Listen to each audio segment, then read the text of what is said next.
Não, hoje tá light. Mas eu queria fazer apenas um resumo até agora, para nós podermos recomeçar, né? Nós estamos lendo aqui Édipo Rei, Édipo Tirano, uma peça de Sófocles, que faz parte de uma pseudo-trilogia, chamada Trilogia Tebana, composta por ela mesma, como primeira, segunda Édipo em Coluna, terceira por Antígona. Esta é uma pseudo-trilogia porque essas três peças não foram apresentadas ao mesmo tempo, sequencialmente, nos festivais de Dionísio em Atenas.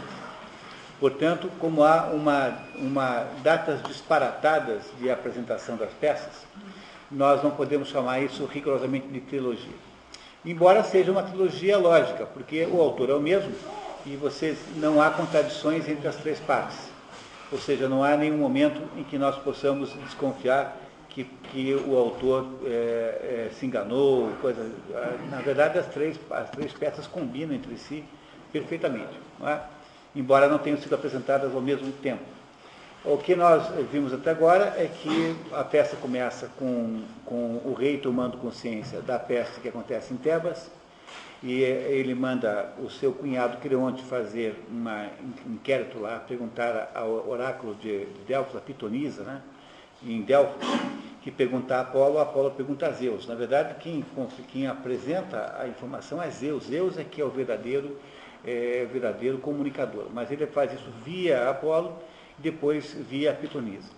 E Creonte volta dizendo que tem que resolver o assassinato do rei Laio.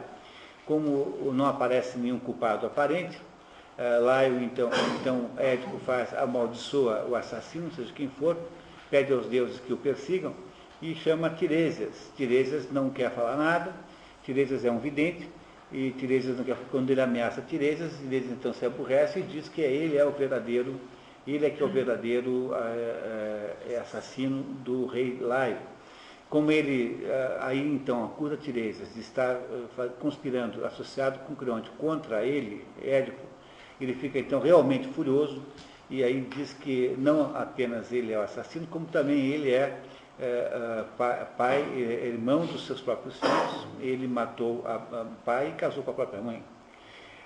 O Édipo vai aos pouquinhos percebendo que isso é verdade e vai aos pouquinhos tomando consciência do fato. No entanto, aparece aí uma notícia de última hora, que é a notícia de que ele, Édipo, deveria ser rei de Corinto, porque o pai dele, Pólipo, havia morrido. E com isso ele auto-engana-se um pouco, supondo, não é isso, né, de um modo fantasioso, que ele fosse realmente filho de Pólipo, que não era o caso, não é? E aí foi que nós paramos, não foi? Foi mais ou menos isso. Então nós estávamos em que pedaço? Na página 12, não é isso? 12 cachorrinho. Pois é isso mesmo. Tá? Não é? E aí então paramos no subir ao leito materno, não foi? Quando nós iniciamos aquele debate sobre a questão freudiana. Não é isso? Tá? Muito bem, então temos que começar a ler o mensageiro, não é? Isso. Então você poderia começar a ler, ou talvez passar para as pessoas à frente? Por gentileza. Estamos na metade do primeiro parágrafo. O mensageiro. Essa segura. Tem que ligar aqui? Essa segura. Parte segura. O Édipo disse para o mensageiro que ele não vai voltar para Corinto, porque como a mãe dele está viva ainda, ele não quer nem passar perto do risco de dormir com a própria mãe, casar com a própria mãe. Não é isso? Porque casar aqui é no sentido copulativo, digamos assim, né? Quer dizer, dormir com, né? Não é isso? O mensageiro, no entanto, revela não haver tal risco, pois pôde ver. Não é de Pólipo do sangue. Pronto. Acabou o mensageiro dizendo que ele não é filho de Pólipo. Logo, se havia ainda alguma esperança de ele se enganar com essa hipótese, não há mais nenhuma agora. E conta como ele, o mensageiro, o havia recolhido quando recém-nascido, deixado para morrer no Citerão, num vale escuro, e que o havia recebido em estado deplorável. Teus conselhos ainda testemunham isso. Édipo significa pés inchados, resultado de Laio tê-los amarrado com uma corda antes de o mandar expor. A palavra Édipo, em grego, significa pé inchado. A palavra em si, tá? Pédos, né? A palavra Édipo significa pés inchados. De um pastor servidor de Laio que recebera o menino da própria mãe, a rainha Jocasta. O Corifeu nota que este tal pastor poderia ser o mesmo já convocado para esclarecer a morte de Laio. Pronto, então aí já é uma coincidência incrível, porque esse pastor que recebeu a criança das mãos de Jocasta para levar a expô-la, né, matá-la, é o mesmo que depois teria escapado do ataque, né, da briga, né, e que, portanto, viria a testemunhar o fato. A mesma pessoa, 30 anos antes, havia salvo o menino, não é? Supondo que ele tenha alguma coisa como 30 anos, alguma coisa assim, não é? Por aí, e teria salvo o menino. Agora, esse mesmo pastor, 30 anos depois, não é, daquele acontecimento, é o que presencia a morte de Laio por Édipo. Não é isso? Édipo está agora perto de conhecer a verdade sobre a própria vida, apesar dos protestos crescentes de Jocasta que crescente pior. Ah, infeliz, nunca jamais saibas quem és. Que é uma frase maravilhosa, né? Que é infeliz, nunca jamais saibas quem és. Muito bem. A rainha, antes da chegada do pastor, precipita-se em direção ao palácio. Édipo jura que por medo de descobrir uma ascendência pobre do marido. Chega o pastor, já ancião, e o mensageiro de Corinto confirma ter sido aquele mesmo que lhe entregara ao menino. O velho pastor, por sua vez, reluta em conhecer o mensageiro e finge não ouvir uma pergunta sobre a criança que lhe havia entregue na época. Édipo o ameaça e ele cede, confirmando a história. Depois de muita hesitação, o pastor revela que o menino era filho do próprio Laio. A verdade se estabelece. Pastor, quanta tristeza, é doloroso de falar, Édipo.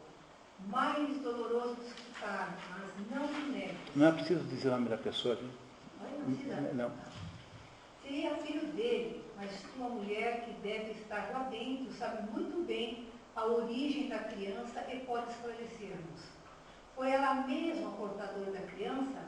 Sim, meu senhor, foi Jocasta, com as próprias mãos. Por que teria ela agido desse modo? Mandou-me exterminar a tenra criancinha.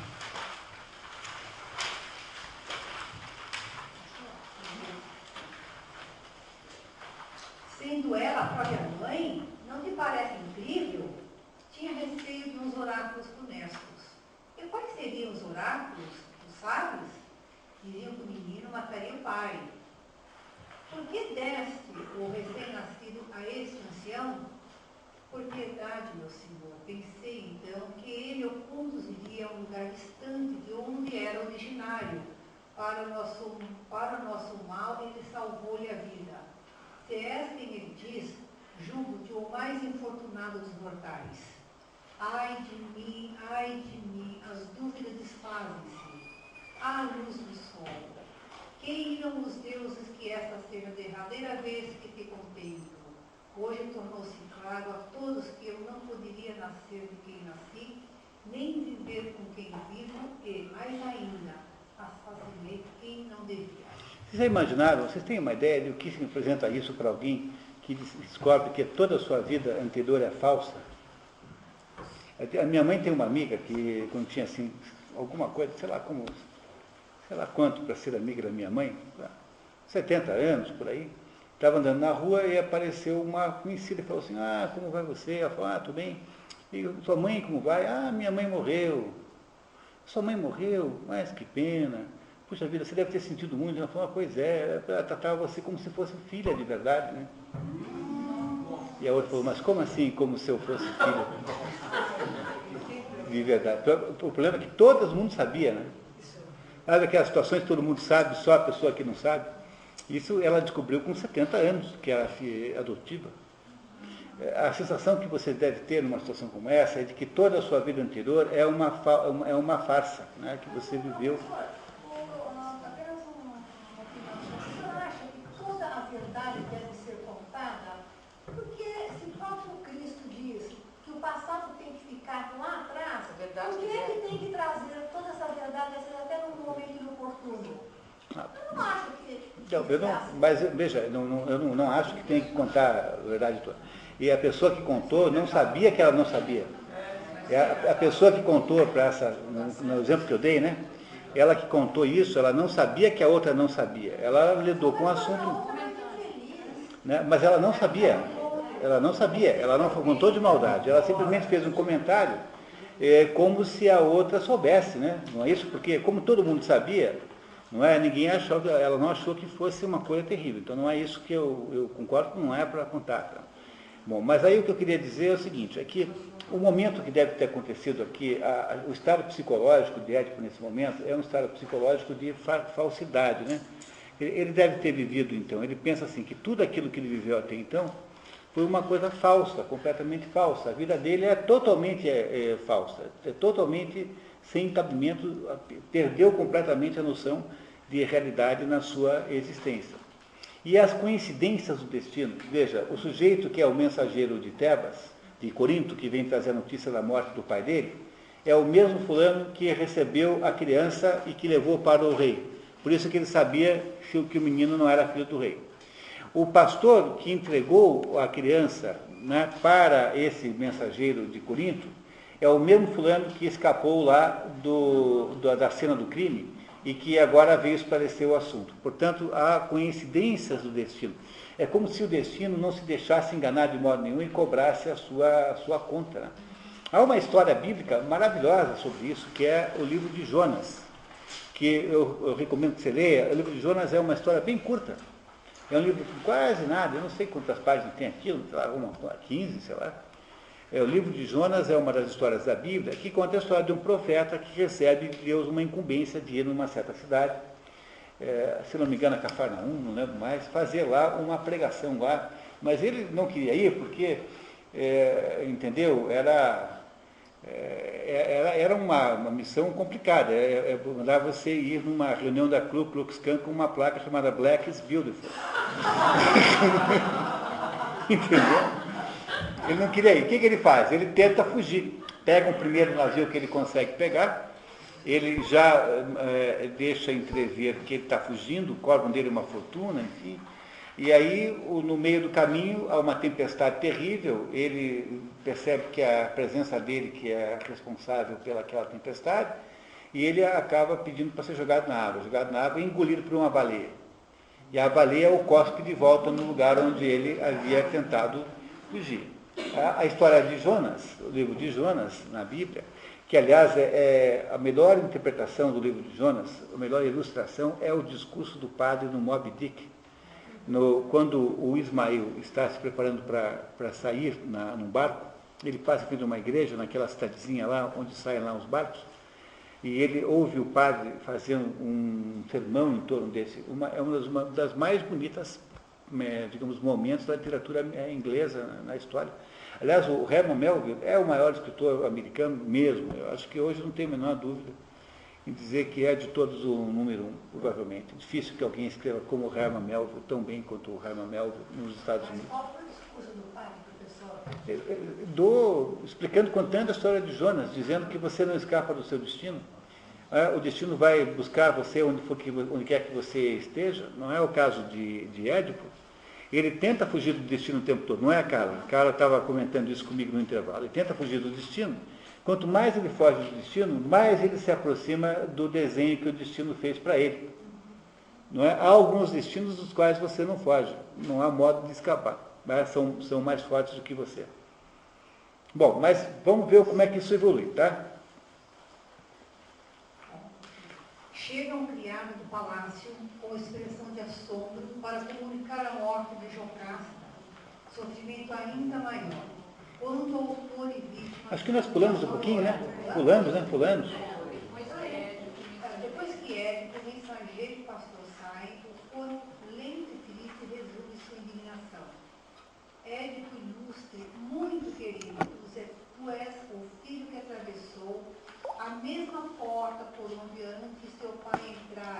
piada de mau gosto, né? Cá entre nós, né? Nela se Pensando- abriga num matrimônio jamais pensado.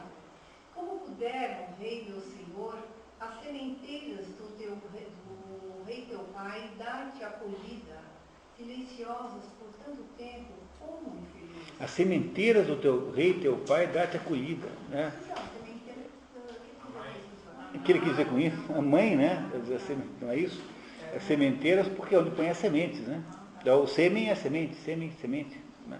chega um criado do palácio com expressão de assombro para comunicar a morte de Jocasta, sofrimento ainda maior, quando autor e vítima são uma só pessoa. Quer dizer, autor e vítima uma só pessoa significa que ela se suicidou.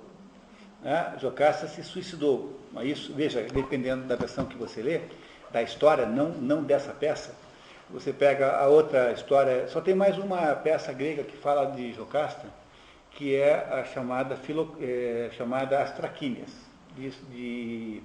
Traquínias são de Sófocles também. Traquínias ou de Eurípides. Agora estou um pouco na dúvida. Eu acho que é Sófocles. E nas Traquínias, a Jocasta não morre, não se suicida agora, suicida-se muito depois. Tá? Então, essa versão aqui é diferente da outra. Então, professor, mas o que dá para perceber lendo o livro, né? E tem umas considerações também no final do livro.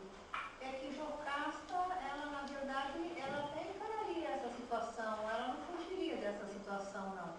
Ela entenderia esse relacionamento dela com o Édipo. Vamos levando a vida, é isso mesmo. Ela queria proteger o médico de saber disso, né? Mas ela, no caso, parece não se importar. Bom, Exatamente, pois é. ela não estaria se importando muito. No caso das traquíneas, é o que acontece de fato, viu? Vocês têm razão. Quer dizer, no caso das traquíneas, que é uma outra peça, toda a peça é do ponto de vista da Jocasta. Que essa peça aqui não é do ponto de vista da Jocasta. A Traquínias é do ponto de vista da Jocasta. É outra solução que é dada. Então é preciso cuidar com isso, porque há variações nessas situações mitológicas, nessas situações da história, conforme a peça que você lê. Não há uma única história, não há uma única versão para a história, há variações. Porque aqui ela se suicida, sei lá, por arrependimento. Ela suicida porque a situação lhe é insuportável. Ela agora é casada com o próprio filho, não é? Ela tem 4 filhos que são o que são? São 4 filhos e 4 netos. Né? Mãe dos próprios netos, né? Não é isso? Quer dizer, ela tem todas essas relações de parentesco são muito tortas, são muito complicadas, né? Mas ela não parece que ela tivesse assim, grande problema de aceitar. É porque a gente não tem um foco da Jocasta aqui nessa história. Essa aqui é a verdade, né? Então as Traquínias têm. Eu diria que é lá que a gente entende de fato o que Jocasta pensa dessa história. É muito mais dramático, do ponto de vista da Jocasta, a história é outra do que essa aqui. Continuamos.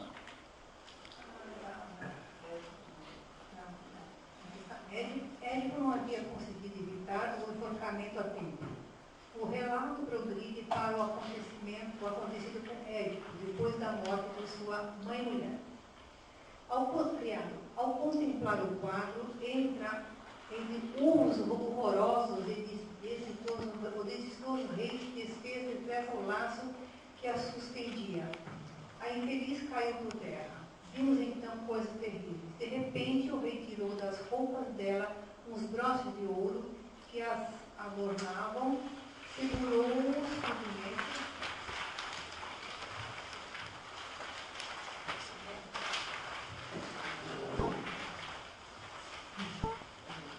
Sem vacilação curou os próprios olhos, gritando que eles não seriam testemunhas nem de seus infortúnios, nem de seus pecados. Nas sombras em que viverei de agora em diante, dizia ele, já não reconhecereis aqueles que não quero mais reconhecer. Vociferando alucinado, ainda erguia as pálpebras e desferia novos golpes.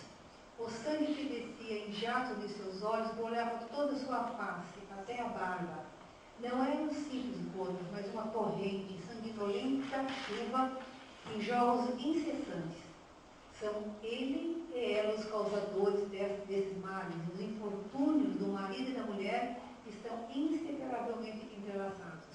Ambos provaram antes a felicidade, herança antiga, hoje lhes restam só gemidos, vergonha, maldição e morte. ou em resumo, todos os males, todos, sem faltar um só.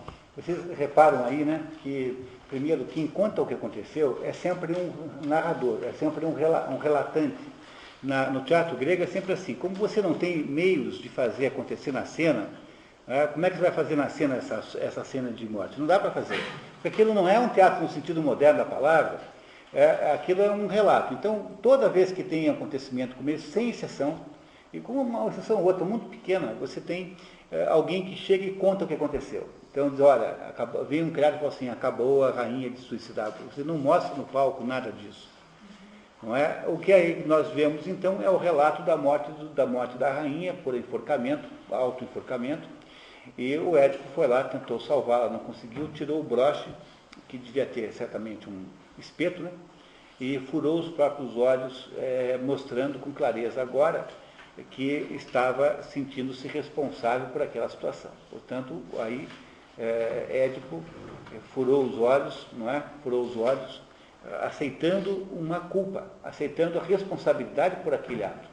Porque, em princípio, todos nós sabemos que não seria muito difícil inocentá-lo, já que ele não sabia que era o pai Olaio, nem havia casado com a mãe de propósito. No entanto, ele aceita essa responsabilidade claramente aqui, tenha ele ou não culpa verdadeira, aceita a responsabilidade, fura os próprios olhos, deixando de ver a luz do céu. Não sei se vocês lembram, mas há muitos casos de personagens assim na literatura. O primeiro, que vocês talvez lembrem, é o próprio Tiresias. O Tiresias é cego, mas vê tudo. Não é? O Gloucester, aquele nobre do rei Lear, aquele sujeito só enxerga alguma coisa quando ele fica cego. Antes disso ele não enxergava nada. Ele só sabe qual é o filho que o ama, não é? Entre o Edgar e o... Qual é o nome do outro mesmo? Edmundo. Edgar e Edmundo. Ele só sabe qual é o que o ama depois que ele fica cego fisicamente. Para poder olhar, né, para ver a luz interna, é preciso, às vezes, apagar a luz externa. Tem essa... Sansão também é o mesmo caso. Há muitos e muitos casos na literatura de cegueiras iluminadas, ou seja, que a cegueira da luz do mundo, né, faz enxergar alguma coisa na luz interna. É o caso de Édipo aqui. Ele, de alguma maneira, troca agora a luz do sol por uma luz interna, aceitando, então, aquilo que ele fez e transformando-se, então, numa pessoa aqui com o poder de fazer alguma coisa pela frente. O que ele vai fazer pela frente a gente não sabe ainda, vamos daqui a pouquinho descobrir. Aparece Édipo com os olhos vazados, vindo do palácio e diz: ai de mim, como sonho feliz! Aonde vou? Aonde vou? Em que ares minha voz se ouvirá? Ah, destino, em que negros abismos lanças? Nuvem negra de trevas odiosa, que tombasse do céu sobre mim, invisível, irremediável, que não posso evitar. Infeliz, infeliz outra vez, com que ponta pulsada me fere, o aguilhão deste meu sofrimento e a lembrança de minhas desgraças. Ok, muito obrigado, Yara. Polifeu o repreende por ter cegado os olhos. Terríveis atos praticaste. Como ousaste cegar teus próprios olhos? Qual das divindades deu-te coragem para ir a tais extremos? Mas Édipo lamenta o seu destino. Reparem que ele, portanto, fura os olhos contra a opinião pública. Que o corifeu representa, de um modo ou de outro, representa a opinião geral, né? Que o corifeu é o chefe do coro, portanto, ele é um arauto da opinião pública, digamos assim. Ele fura, sob o ponto de vista da opinião pública, não teria sido necessário que ele tivesse feito essa mutilação, porque ele, afinal, né, tinha aí alguma coisa que o inocentaria. Ele, no entanto, acha-se obrigado a fazer essa mutilação, mesmo que não tenha tido tanta culpa assim. Não é isso? Porque vive esse homem que outrora num recanto deserto livrou, dos meus pés das amarras atrozes, e salvou-me da morte somente para ser infeliz como sou. Do que está falando? Está falando do que ele pastor, né? Se eu tivesse morrido mais cedo, não seria um motivo odioso, de aflições para meus companheiros e também para mim nesta hora. Jamais eu seria assassino.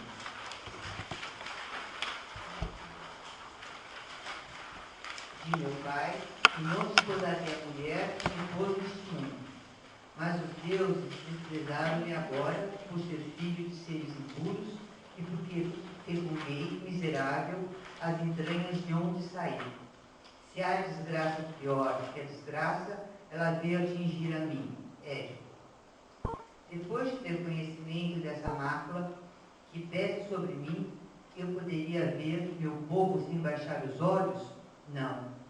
E mais, se houvesse ainda um meio de impedir os sons de me chegarem aos ouvidos, eu teria privado o meu sofrido corpo da audição, a fim de nada mais ouvir e nada ver, pois é um alívio ter o espírito insensível a causa de tão grandes males, meus amigos.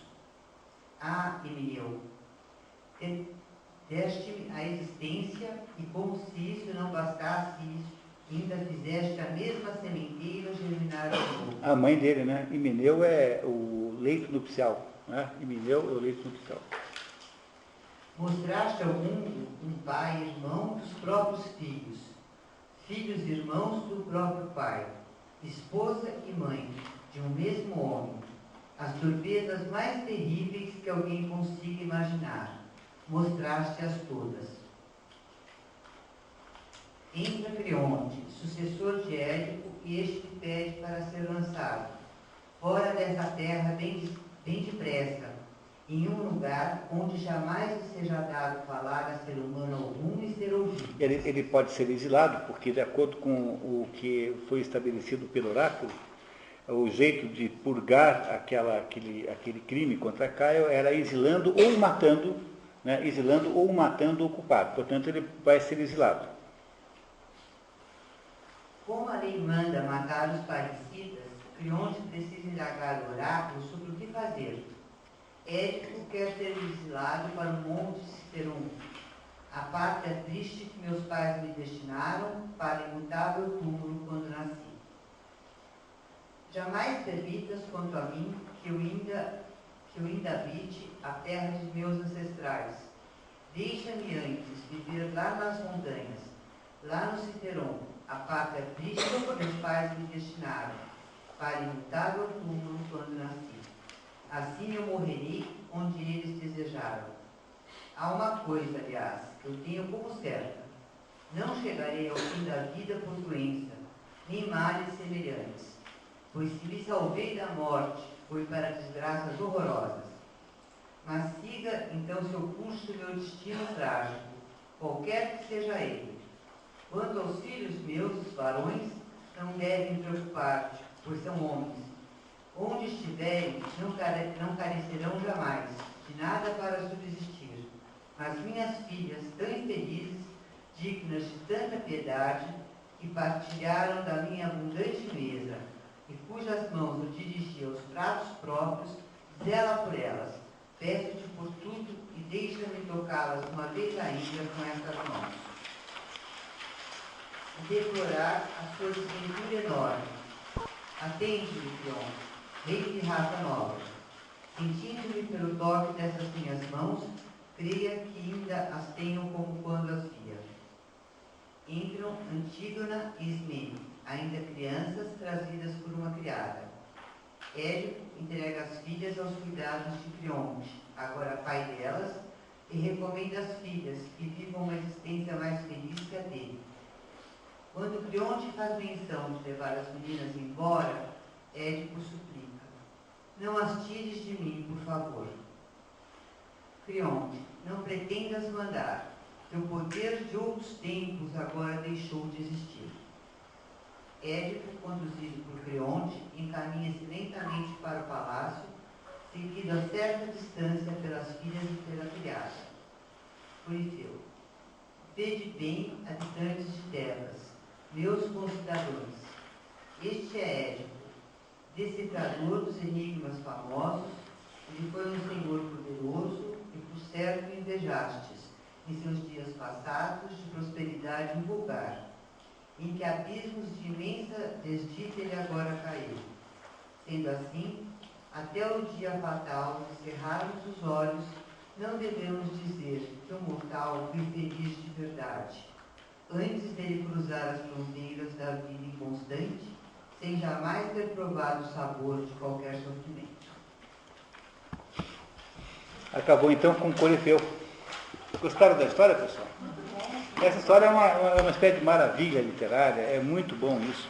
O teatro grego é engraçado, né? Porque o teatro moderno é muito difícil de você ler só e aproveitar. Pega uma peça como o Rinoceronte de Ionesco, que é uma peça feita para justamente os atores andarem com aquelas máscaras de rinoceronte. Então, as peças modernas são difíceis de você ler e aproveitar do mesmo modo que na encenação. As peças gregas são o contrário, porque como a encenação é muito pobre, né, a encenação, a teatralidade da peça é muito pobre, então elas são muito melhor, muito mais, como elas são poéticas também, elas são feitas em rima, e é muito melhor ler o teatro grego é 100% aproveitável na leitura. No meio do caminho você tem todos os casos, mas o teatro shakespeariano e o teatro clássico francês, por exemplo, que estão mais ou menos na mesma época, né? Shakespeariano aí 1500, 1600, francês 1600, 1700, mais ou menos, esses dois aí podem ser tanto lidos quanto encenados. O Shakespeare pode ser lido com todo proveito, sem nenhum problema. E aí, na medida que nós viemos para o mundo moderno, foi ficando mais difícil de você obter o prazer só da leitura. Mas no teatro grego, o aproveitamento da leitura é total. E aí nós temos uma história interessantíssima que precisa ser complementada agora com a sua sequência, senão nós não vamos entender exatamente o conjunto da interpretação dessa história. Então vocês sabem que tudo começou com a história lá lá da violência sexual contra o filho de Pélops, que gerou uma maldição que acabou ocorrendo em todos os descendentes de Laio, que era o sujeito que cometeu o crime, né? O crime originalmente foi cometido por Laio. E agora o que nós temos no final do Édipo Rei? Temos um rei viúvo, a rainha morreu, suicidou-se, e temos um rei que está cego, automutilou-se, cego, e ele está também expulso de Tebas. Nascem alguns problemas a partir dessa situação. Tudo que eu vou perguntar para vocês agora está na continuação Édipo em Colono. Colono é uma cidadezinha perto de Atenas. Tá? Uma cidadezinha perto de Atenas. Atenas, na época dessa história, era governada por um herói grego chamado Teseu. Teseu, não por pouca coincidência, é também o marido de Fedra, que nós vamos conhecer aqui no próximo encontro, daqui a um mês mais ou menos. Teseu também está na outra história, com Fedra. Teseu é um herói ateniense, o maior herói de todos os tempos grego é Hércules, mas Hércules não é ateniense. Hércules não é ateniense, então o maior herói ateniense é Teseu. Teseu é que é o rei de Atenas, e a história passa a ser aqui, a nossa história, em Tebas até agora. Édipo, então, vai para Colono, que é uma cidade ao lado de Atenas. Né? E Édipo é levado nessa peregrinação por sua filha Antígona, que é a mais velha das duas, que ainda assim é uma mocinha. Né? Tem lá alguma coisa como 14, 15 anos, alguma coisa assim. E a outra menina fica em casa, não é? Sob a guarda de quem? A guarda do tio, que é o Creonte. O Creonte assume o poder em Tebas com a impossibilidade de Édipo, porque os meninos, o Polinices e o Etéocles, ainda não tinham idade para assumir o poder. Logo, o tio assume num regime assim, digamos, de exceção, um regime de como é que se fala isso? Né? Como é que a gente diz quando alguém está no... Como? Não, mas tem um nome específico. Como é o nome? Tem um nome que a gente usa? Interinamente, mas não tem um nome que se fala quando é rei, quando é reinado, não tem importância. Tutor, como regente ou tutor, tá, muito bem. Aí o Creonte fica mandando em Tebas, e o Édipo vai embora. E os dois meninos começam a brigar já pelo poder, porque os dois querem saber quem é que é o sucessor do pai, porque a sucessão é pelo filho, né? Portanto, os dois têm direito à sucessão.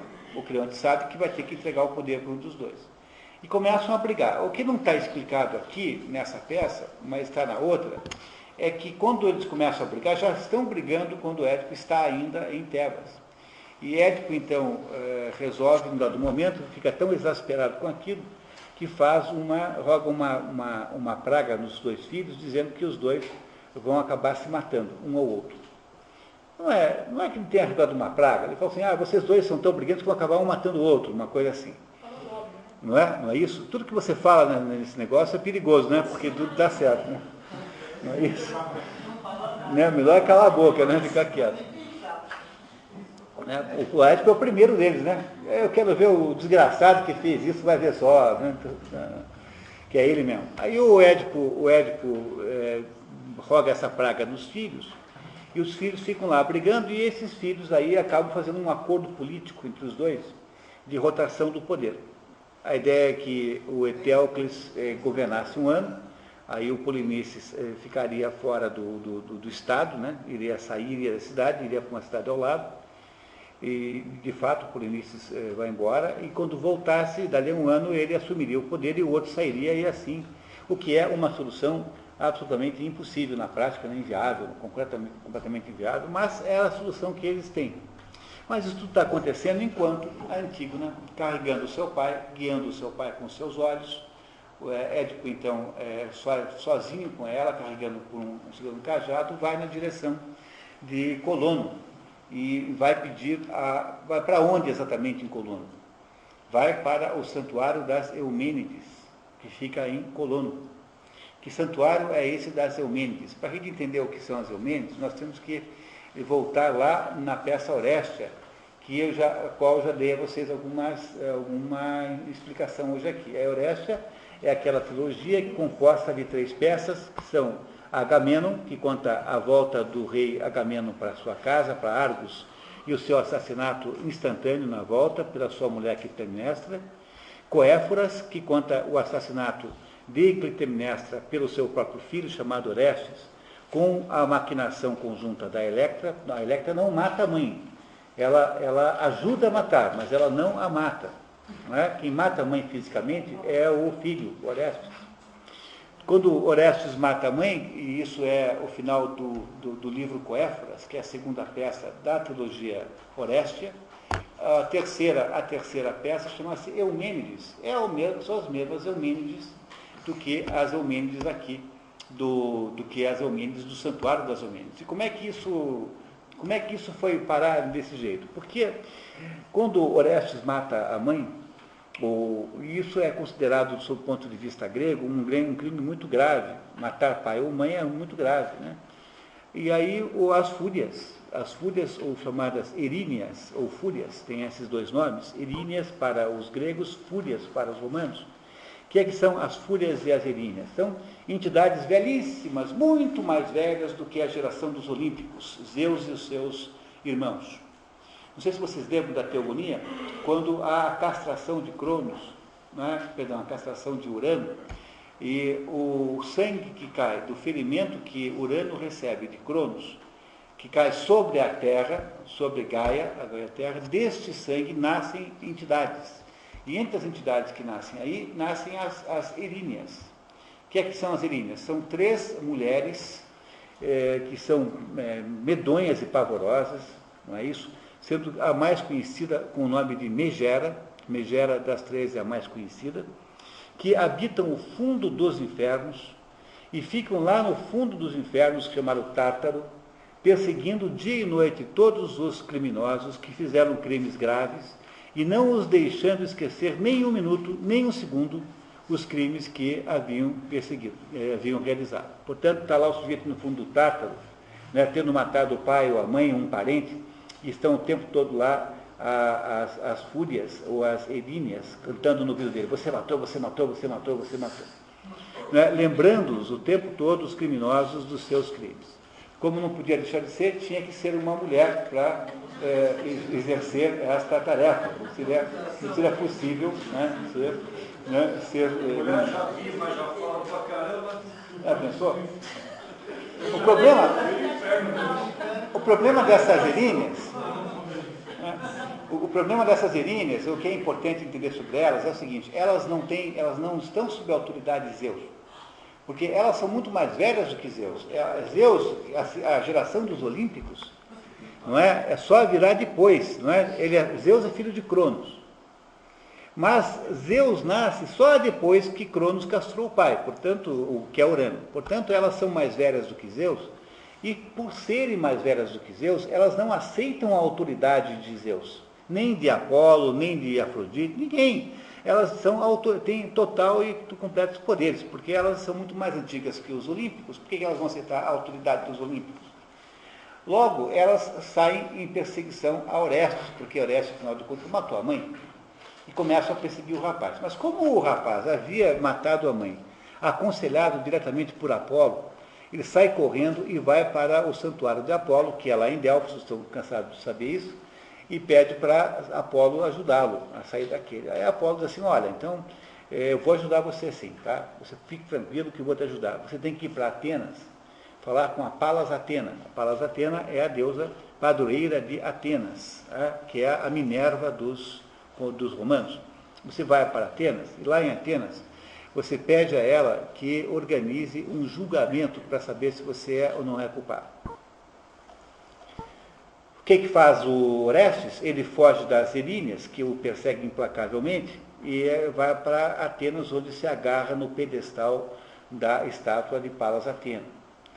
Nesse momento, as Eríneas o descobrem. Não só o descobrem, como começam a cercá-lo num dos mais terrificantes descrições que se tem no teatro grego, das Eríneas, ficando cada vez mais próximas, cercando o coro das Eríneas, são muitas e muitas Eríneas. Né?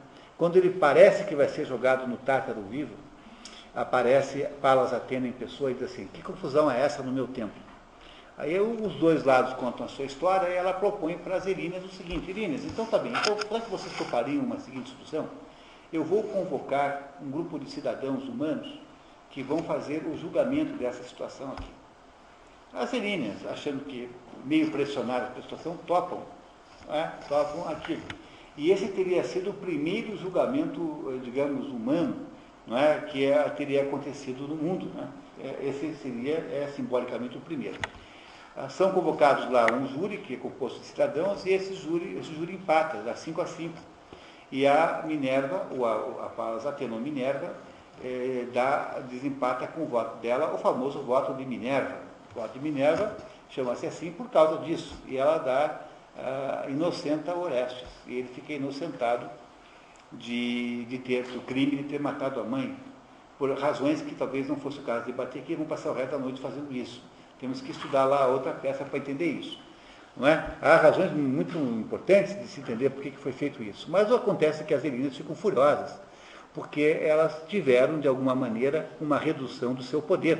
Porque se antes elas tinham um poder tirânico, ditatorial completo, agora elas têm que aceitar uma espécie de perdão que elas não estavam interessadas em conceder, porque do ponto de vista das Eríneas, que são as fúrias, o Orestes merece ir para o Tártaro mesmo, porque não se faz isso matar a mãe. Não é isso? Mas a Palas Atena, espertamente, não é? Já que ela é deusa da sabedoria, veja, ela é deusa da sabedoria e da guerra, das duas coisas. Não é? Ela é deusa das duas coisas, né? A Palas Atena. Ela, então, muito sabiamente, propõe o seguinte para as Eríneas. Olha, vamos fazer o seguinte, porque as Eríneas, para se vingarem, dizem assim, nós vamos agora perseguir implacavelmente Atenas. Porque elas não podiam voltar atrás, porque haviam concordado com aquela solução do julgamento, e agora o que elas estavam como solução? Perseguir Atenas. E ela então diz, olha, então vamos fazer o seguinte, por que vocês não aceitam a nossa hospitalidade? Nós vamos construir para vocês aqui um santuário e nós vamos santificar vocês. Imaginaram, vocês que são vistas com tanta má vontade por todo mundo, vocês que são assim tão horrorosas, que ninguém gosta de vocês, já imaginaram se vocês tiverem um santuário num lugar em que as pessoas vão levar oferendas para vocês, farão libações. Não é uma coisa, ela acaba conquistando as Eríneas e que se transformam nesse momento automaticamente em Eumênides. Não é que as Eríneas tenham mudado de nome, continuaram sendo Eríneas também, mas enquanto Eríneas significa fúria, ou seja, vingança implacável, Eumênides significa as compreensivas, as benevolentes. A expressão Eumênides, em grego, significa as benevolentes. O que aconteceu aí?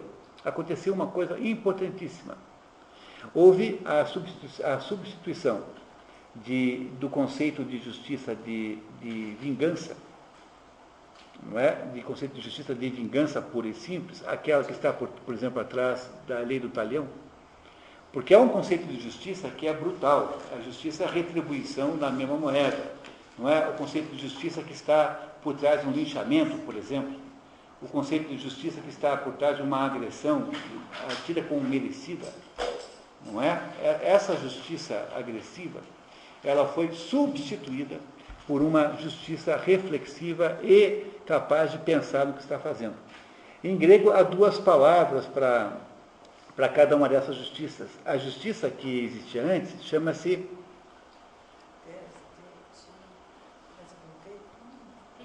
Temis. Tá? Temis. A primeira justiça chama-se Temis. Temis é a deusa da justiça, mas no sentido vingativo da palavra. E essa segunda justiça que acontece a partir daí chama-se Dike, que escreve com Y, tá? Dike. A primeira justiça é a Temis, mas essa primeira justiça é a justiça do linchamento. E a segunda justiça é a justiça que não considera apenas o caso em si próprio, mas considera as circunstâncias, os atenuantes, etc, etc, etc. Portanto, aquilo que nós temos hoje em dia como justiça, na prática, parece muito mais com Dike do que com Temis. Pois a inauguração dessa justiça atenuada, dessa justiça capaz de considerar as coisas nos seus atenuantes, aparece com o quê? Aparece com Dike. Dike. D-Y-K-E. Dike. Só não falar Dike, por favor, porque Dike tem outra conotação. Tá? Não ler como se fosse em inglês, porque aí não vai funcionar. Tá? Dike em inglês é o que se chama de caminhoneira aqui no Brasil, né? Assim, tá? Dike, né? Mas é Dike. Dike é essa justiça que é uma justiça circunstanciada, não é a justiça, porque de fato não há nenhuma justiça fora de Dike. Se você for pensar bem, de vez em quando você assiste cenas como essa aqui. Houve um crime brutal. Teve lá aquele crime lá de jogar na menina lá em Guarulhos. No dia seguinte, todos os apresentadores de televisão estão exigindo o linchamento dos envolvidos. E as pessoas, se perguntadas na rua, irão dizer assim: como que tem um advogado que tem a coragem de defender esse monstro? Bom, na hora em que você não tem mais defesa, mesmo que seja um monstro, não tem uma defesa, acabou completamente a justiça. Não há mais justiça. A garantia de que há justiça é a garantia de que até mesmo um monstro pode ter alguma palavra a seu favor. Isso é a justiça de real, verdadeira. Isso é Dike. Portanto, o que a trilogia Aurestia nos mostra é o nascimento dessa justiça. Isso já é a interpretação da obra, né? Eu estou interpretando para vocês a obra, nós não temos aqui essa obra esse ano, talvez a gente possa ter ano que vem, mas não dá para ter as 3 peças, dá para ter uma só, né? Talvez Agamemnon, a primeira, ou a última, que é a Eumênides, uma das duas. Mas também não estou prometendo, porque tem muito livro para botar. A interpretação final disso é a criação do conceito de justiça como Dike e não como Temis, ou seja, não como violência, como retribuição brutal, mas o conceito de justiça como julgamento consciente e julgamento, digamos, circunstanciado do mérito daquilo. Que é a única justiça que de fato existe. Tá? Não há outra justiça a não ser essa. Porque o resto é linchamento. Vocês compreenderam isso? Ora, sob o ponto de vista psicológico, agora, deixando o ponto de vista, digamos, simbólico que nós estávamos usando até agora, sob o ponto de vista psicológico, qual que é a diferença, o que significa, na verdade, a transformação das Eríneas em Eumênides? Por que essas duas são muito, por que essas mulheres são muito antigas, essas deusas são antigas? Porque essas deusas são, sob o ponto de vista simbólico, psicológico, são mais ou menos o símbolo da culpa, o sentimento de culpa. Por isso que isso é muito antigo. Porque todo mundo sente culpa, incluindo em todo mundo os deuses sentem culpa. É por isso que se diz que elas não estão subordinadas a Zeus. Porque Zeus também sente culpa. Não é? O que é culpa? A culpa é um sintoma que você tem de que alguma coisa está errada moralmente em você. Do mesmo modo que a dor é um sintoma de que o seu corpo tem alguma perturbação, Não é? A dor não é um sintoma de que é um problema físico com você? Então, os problemas morais, eles se manifestam como culpa. E é por isso que é apenas um sonho infantil a ideia moderna de que se possa viver sem culpa. Não é? Quer dizer, ou seja, a ideia de que é possível não ter culpa nenhuma na vida, não é? A ideia de que não há pecado do lado de baixo do Equador, não é? A ideia de que é possível viver, não há culpa nenhuma de nenhum tipo, é uma ideia psicopática. Né? É um negócio tão grave, porque não é possível a condição humana existir sem culpa. Porque seria uma coisa monstruosa, se eu for pensar bem de outro modo. Não dá para você existir sem culpa. A culpa é um sintoma de que alguma coisa está fazendo errado na sua vida. Portanto, ela é uma enorme contribuição à sua existência. Mas a culpa, no entanto, aquele fato que é a culpa em si, tem duas possibilidades, tem dois destinos possíveis. Ou você torna-se escravo, torna-se cativo das Eríneas, ou torna-se cativo das Eumênides. Essa que é a escolha. E onde é que está a diferença das duas? Está que no caso das Eríneas, você se deixa atormentar pelo remorso daquela culpa. Remorso, a palavra remorso vem de remoer. Remorso é de remoer, exatamente como você remoe uma carne no moedor de carne. Remoer, é moer mais de uma vez. Não é? Isso é remorso. Então, o que é que as Eríneas representam? Representam aquele estado de remorso em que aquela culpa passa o resto da existência atormentando a tua vida. É claro que estou falando de culpas verdadeiras, entendeu? Não me venha dizer que você comeu 2 caixas de bis. Entendeu? Pelo amor de Deus, aí tem, né? Deus ter comido mais ou menos 15, isso não tem a menor importância, compreendeu? Entendeu? Isso não é culpa nenhuma. Estou pensando em culpa de uma coisa grave, tá? Uma coisa grave de fato, grave. Pois você tem frente a uma situação de ter feito uma coisa grave, 2 possibilidades. A primeira possibilidade é a possibilidade do remorso. Aí você submeteu-se ao poder das Eríneas. E elas passarão o resto da vida tirando o teu sono, gritando no teu ouvido tudo que você fez de errado. Ou você pode também tornar-se súdito das Eumênides, que são as mesmas criaturas. E aí o que você faz? Você se arrepende. E a culpa desaparece. Você se arrepende sinceramente de ter feito aquilo, por pior que tenha sido. Entendeu? Sei lá, entendeu o que você fez, mas entendeu? Você se arrepende daquilo e você, a partir desse momento, está liberado daquela culpa. Você se arrependeu, você continua tendo feito aquilo não sumiu da sua biografia, mas você não tem mais, que não sofre mais com aquele negócio. É essa a ideia central aqui. Ora, para onde é que Édipo vai quando ele vai para Colono? Vai para o santuário das Eumênides. Por quê? Porque ele precisa se arrepender de alguma maneira, não é? Não é isso? E lá no santuário das Eumênides, o que acontece com ele? Ele pede autorização ao rei Teseu, né, que é o rei de Atenas, para morar lá, e obtém. Contra o quê? Ele promete ao rei que toda vez que houver uma ameaça tebana contra Atenas, ele irá ajudar os atenienses. Ele é aceito, então, como estrangeiro, vivendo em Colono, que é mais ou menos igual a viver em Atenas, porque é uma cidadezinha perto, até hoje existe, né? E ele passa a morar lá com a sua filha Antígona, assim, sob a proteção do rei Teseu. Mas essa história não acaba aí, porque o que acontece em seguida é que aparece aí, então, a irmã mais jovem, a Ismênia, e aparece com notícias de casa, dizendo o seguinte, que os irmãos estão a ponto de se matarem de fato, estão brigando feio, o Polinices e o Etéocles, pelo reino, pela sucessão de Tebas, né? E Édipo não se importa com aquilo, não tem a menor preocupação com aquele fato, ele dá como garantido que eles vão se matar. E aparece em seguida, logo depois, o próprio Creonte, que afinal havia concordado com a saída de Édipo, e que vem pedir para que Édipo volte para Tebas. E por que Creonte quer que Édipo volte para Tebas? Porque Creonte foi consultar o oráculo, e o oráculo disse a Creonte que o lugar onde Édipo fosse enterrado, estivesse enterrado, seria um lugar abençoado pelos deuses, e seria, portanto, um lugar invulnerável, ou pelo menos um lugar de garantias contra ataques. Aí você já tem uma ideia de que, de alguma maneira, Édipo começou a construir uma espécie de santidade em torno dele. Tá? Veja, os deuses disseram para Creonte que o lugar onde ele estivesse morto, Édipo enterrado, né, seria um lugar abençoado. Édipo, então, daquela situação que ele viveu de ser um criminoso, um delinquente, enfim, o que for, já estava, de alguma maneira, se santificando. Édipo não quer voltar para Atenas e pede ajuda ao rei Teseu. O rei Teseu, então, militarmente impede que ele seja levado à força.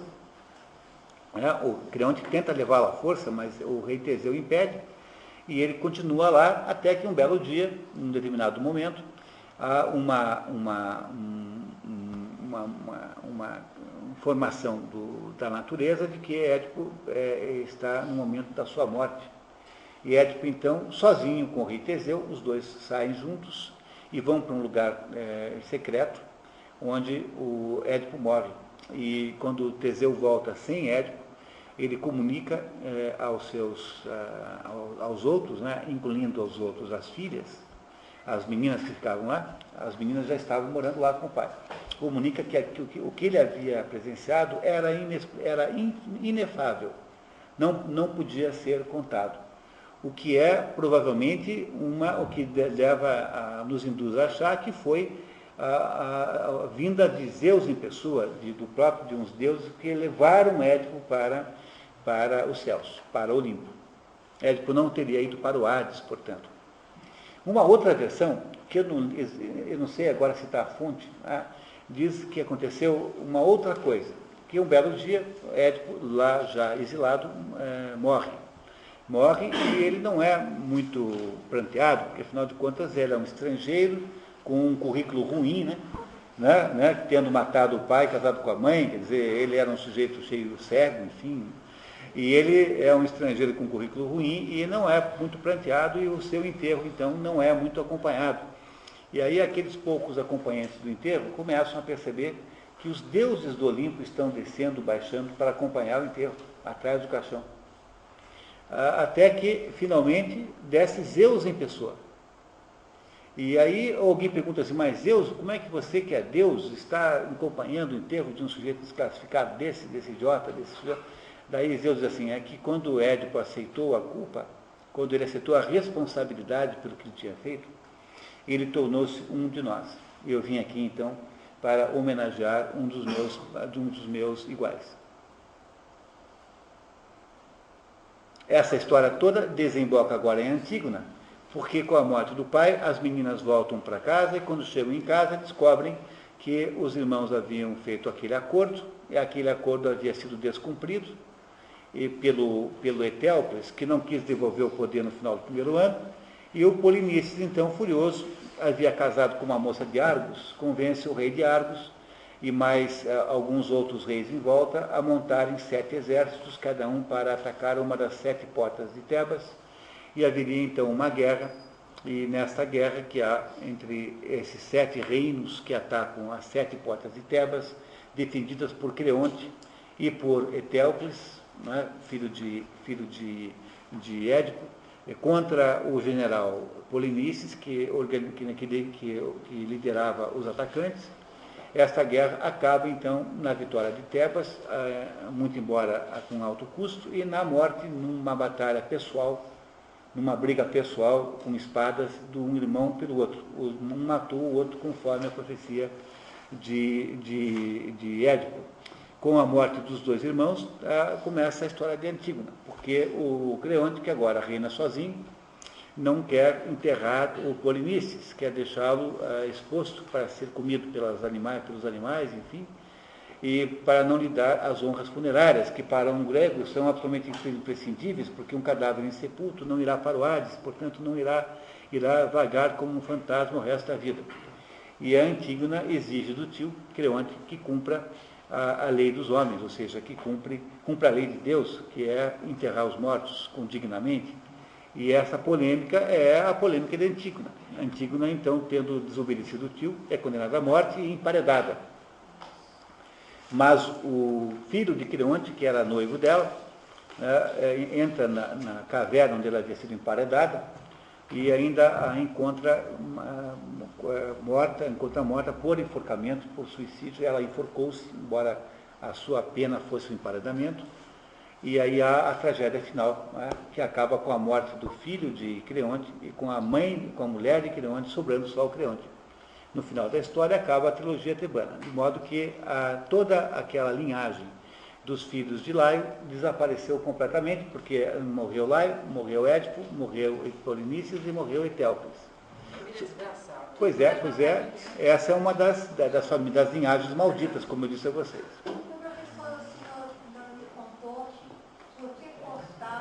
Muito bem. Vamos lá, então? Vamos para esse ponto? Então, agora vamos tentar entender. A gente ainda não interpretou a obra ainda, né? Nós só estamos entendendo a história, né? Alguém tem alguma dúvida sobre a história? Sobre a sequência fabulativa? Pois não. Uma dúvida, essa outra versão que você falou de um outro final, para o colono, onde é que se encontra? Pois é que eu não consigo lembrar agora onde foi que eu li essa outra forma. Tá? Eu não lembro. Eu não sei se isso, talvez não esteja numa peça, talvez esteja numa outra fonte, eu não consigo lembrar agora. Né? Mas seja como for, tanto a versão essa aí, que desconhecida, né, quanto essa que está aqui no Édipo em Colono, tem o mesmo significado. O significado é que no final da vida, Édipo é santificado. Entenderam isso? Que é uma santificação de Édipo no final da vida? Alguém tem mais alguma dúvida sobre a história? Sobre a sequência de acontecimentos narrativos, fabulativos?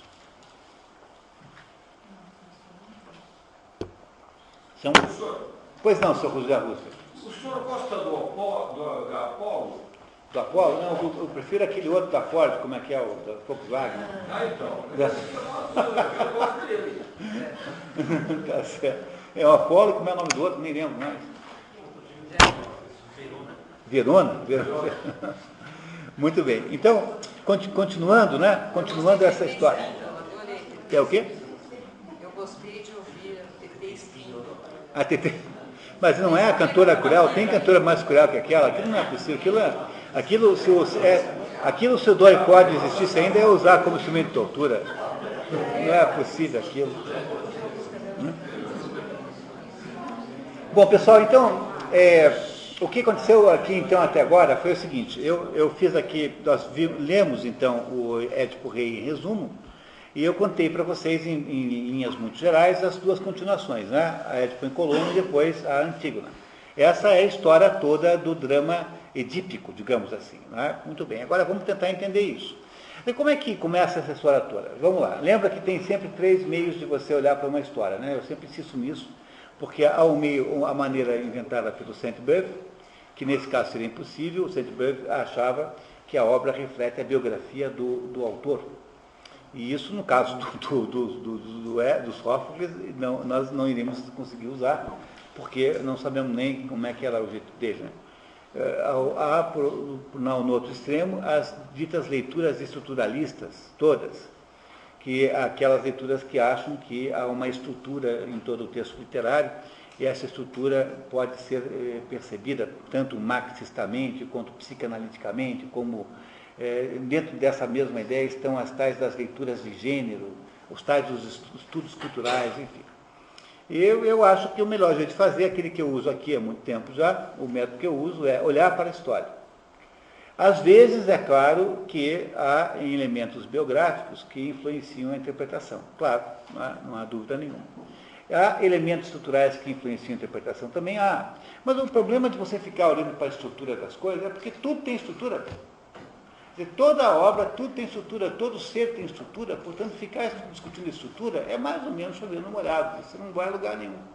Por exemplo, ficar estudando as relações de gênero que há aqui nessa peça. Bom, todo mundo tem algum sexo, né? Toda a peça tem, portanto, relações de gênero. Agora, será que o Ésquilo escreveu, o Sófocles, essa peça apenas para a gente entender como é que eram as relações de gênero naquele tempo? Não, pô. Por exemplo, tentar interpretar a peça pelas suas relações econômicas. Mas todas as peças, todas as obras literárias têm pessoas que pertencem a determinada classe econômica. Mas será que o autor escreveu a obra para nos ensinar como é que eram as relações econômicas naquela época? Mas claro que não. Portanto, é meio inútil ir por aí. Vamos então tentar olhar para a história. A história começa como? A história começa com um precedente. Qual é o fato que dá origem a toda a confusão? Que fato é esse? É o estupro, né? Não é isso? Esse é o fato original, não é? Esse é o primeiro fato. Né? O que foi que aconteceu, então? Esse troço todo acontece porque há um ato, digamos assim, podemos até dizer assim, meio simbolicamente, de bestialidade. Não é? Há um ato subhumano, bestialidade no sentido de que pertence mais a uma besta do que a um ser humano. Então, há um ato de bestialidade que começa tudo isso. Não é? Logo, não é esse o fato fundador de toda essa história, não é esse? É esse, né? Muito bem. Esse ato gera uma consequência para os seus sucessores. Essa consequência, se você quiser interpretar assim, pode, eu não vou me opor. Você pode dizer que gerou uma espécie de karma. É verdade, por que não? Pode falar assim. Né? Embora seja difícil saber bem o que é isso, do ponto de vista concreto, mas é alguma coisa que provavelmente existe de verdade. Que é um conjunto de características psíquicas que passam para os sucessores de alguém. Do mesmo modo que... A depreciação não podia chamar de castigo, né, professor? Castigo? É que o karma não tem essa noção necessariamente de... Poderia dizer castigo. Pode chamar, mas... poderia até chamar de castigo, sim. Mas não usando a palavra karma para dizer isso. Porque karma é assim, você herdou, Eva, certamente, características físicas dos seus antecessores. Você parece com uma tia, com uma avó, enfim. E do mesmo modo que você herdou características físicas de quem veio antes de você, também você herdou características psíquicas. Isso que você herdou, que são características psíquicas, chama-se karma. São tendências que você tem, porque os seus antepassados também tinham essas mesmas tendências. Por isso é que os orientais dizem que a nossa obrigação é tornar nobres, enobrecer os nossos antepassados. Como é que você enobrece os seus antepassados? Fazendo, se dentro dessas tendências há tendências ruins, negativas, você deve fazer coisas que as contradigam para que você possa melhorar o karma geral da família. Não é? Essa é a ideia prática. O karma, portanto, não tem nada a ver com vidas passadas suas. Como o senhor disse, é exatamente isso. Como você fala do karma, não é? Só que o Édipo, ele não conhecia essa história. Então, como é que ele poderia fazer melhor se ele não sabia do que o antecedeu? Porque eu estou usando karma aqui apenas simbolicamente, porque o karma não é um conceito grego. Né? Não, é assim, mas não, peraí, cuidado, não, mas peraí, mas isso não é assim não, hein? Por exemplo, você descobre em você mesmo, tá, que você tem uma tendência negativa na direção de alguma coisa. Por exemplo, você tem tendência a ser mentiroso, ou tem tendência a ser ladrão de cavalo. Essa é um pouco mais difícil de encontrar alguém que tenha, até porque é difícil arrumar cavalo fora da polícia militar.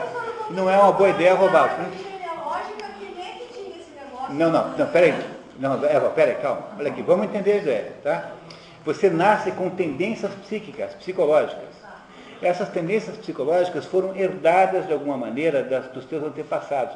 Esse é o problema da adoção de crianças, porque as crianças nascem com um jeito de uma outra família que não a sua. Às vezes há uma dificuldade de interrelacionamento por causa disso. Mas não que seja impossível, mas apenas uma dificuldade suplementar, não é?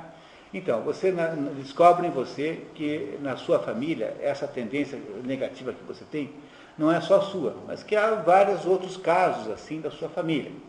Aí, qual é a sua obrigação? É comportar-se bem naquele item, porque se você se comportar bem naquele item, você diminui a incidência daquele de comportamento negativo no conjunto de comportamentos da sua família. Você melhorou o karma dos seus antepassados. Entendeu? Ninguém vai poder dizer assim, não, essa é uma família de ladrão de cavalo. Porque você não rouba cavalo nenhum. Esse é um exemplo meio fora de contexto, né? Porque... Olha, os filhos de político, etc. Bom, mas seja como for, voltando à história, né? Okay? O Édipo, então, nasce sob uma... O que eu quero dizer é que o Édipo nasce sob digamos, sob o efeito de uma situação, não é, que ele não criou, ele mesmo não criou, mas é que é uma situação anormal, porque houve uma bestialidade, um crime, e esse crime, de alguma maneira, o afeta. Tanto o afetou que ele toda a sua vida foi estabelecida a partir desse crime, mesmo ele não tem nada a ver com isso, não afetou a vida inteira dele, afetou. Tanto podia ter morrido, como ter acontecido tudo o que aconteceu, não é? E Édipo, então, nasce nessa situação. Quando ele nasce, o pai dele vai consultar o oráculo, e o oráculo diz o seguinte para ele, que aquele menino que havia nascido irá matar o pai e casar com a mãe. Eu preciso agora recuperar com vocês aquela simbologia básica da mitologia grega, que nós vimos aqui na Teogonia. O pai é o pai simbólico é o espírito, e a mãe é simbolicamente a carne, a terra, a concretude. Esses são os dois sentidos, né? O pai simbolicamente é o espírito, e a mãe simbolicamente é a terra, a concretude, o corpo, a materialidade. O ser humano é composto desses dois componentes, portanto não há o que escolher entre os dois. Não é? Você tem uma dimensão corpórea e uma dimensão espiritual. Pois quando se diz que o menino vai casar com o pai, vai casar com a mãe e matar o pai, significa que ele vai matar o espírito e vai casar com a terra. O que significa isso, olhando para isso bem, digamos, simbolicamente, é de que ele abjurará as coisas do espírito e se associará às coisas da matéria. Não é isso? Não é isso que significa simbolicamente? Bom, o pai tenta impedir que isso aconteça, não é? E o aleija. Aleijá-lo significa o quê? Amarrar suas pernas, cortando os tendões dos seus pés. Ora, qual é o significado simbólico dos pés? Não é? Os pés, para os gregos, significam a alma. Veja, a pessoa, o pé é a alma, não é? Porque os pés representam os passos que você dá durante a sua vida. São os pés que fazem você andar. Os pés significam a alma. Por isso que quando você tem na Igreja Católica aquela cerimônia de lava-pés, o que é a cerimônia de lava-pés? Para quem a faz, para quem a pratica, que é o padre, significa humildade. Para quem a recebe, significa a limpeza da alma. Você limpa a alma do sujeito lavando os pés dele. Os pés têm o sentido de alma. Olha, o que é que significa que Édipo, então, vai ter teve os seus pés amarrados e o seu tendão? Não lembre também do episódio de Aquiles? Aquiles tem qual é a única vulnerabilidade de Aquiles? É o pé, é o calcanhar, é a alma. Por quê? Porque Aquiles não era vulnerável em mais nada a não ser na alma. Vocês compreendem que a vulnerabilidade de Aquiles não é uma vulnerabilidade física no calcanhar, porque se nós vamos interpretar esse negócio literalmente, não vamos lugar nenhum, por isso aqui fica menos do que a adaptação de livro de mitologia para criança, não entendemos nada. Ou você interpreta simbolicamente, ou não adianta ler. A leitura, só existe leitura simbólica. Nenhuma outra leitura existe. Pois não, José Roosevelt. Eu estou interpretando tanto simbolicamente e doloridamente que o meu tendão do lado direito, minha alma não tem mais. É verdade, o seu José Ruth está com o pé machucado já há meses e está precisando operar o pé. Vai ser esse mês, né, seu José Ruth? Agora em junho. Que beleza. Então, torcer para tudo dar certo. Vou colocar calcanhar de vidro. Não é? Não é isso? Pois vocês veem, né? Quer dizer, a vulnerabilidade, o que significa que Édipo tem os seus pés amarrados e machucados no seu nascimento? Significa que, de alguma maneira, ele terá durante a vida uma fraqueza de alma. Terá alguma fraqueza de alma durante a sua existência. E, passado esse episódio, ele é salvo por caridade do pastor, não é? Que faz aquela transferência do menino, e o menino, então, ele vai dar na corte de Corinto. Mas, se vocês perceberem bem, o Édipo, no seu comportamento diuturno, é exatamente isso que se espera que ele seja pela sua história anterior. Porque vocês não veem no Édipo um sujeito de qualidades psicológicas muito assim, ele é orgulhoso, ele é irracível, não é? Mesmo ele, quando relata um incidente lá na estrada, né, ele fala que ele foi movido pela fúria. Já ele orientado Não é isso? pelo que o É. pitonista quer dizer. Ele Quer dizer, por causa de um acidente de trânsito, ele mata 5 pessoas. Não é? Vocês já mataram alguém, 5 pessoas por causa de um acidente de trânsito? Não é isso? Não é uma razão boa matar 5 pessoas por causa de um acidente de trânsito? Não é? Não é o que aconteceu ali? E reparem que o acidente não é em qualquer lugar, é numa encruzilhada. E uma encruzilhada significa, é hora de você escolher entre a direita e a esquerda, entre para cá ou para lá. Ou seja, a encruzilhada tem um sentido simbólico de mais ou menos dar uma direção à sua vida. Não é isso? Édipo, então, é uma pessoa que tem uma incapacidade de controlar o seu orgulho, ele é irracível, ele é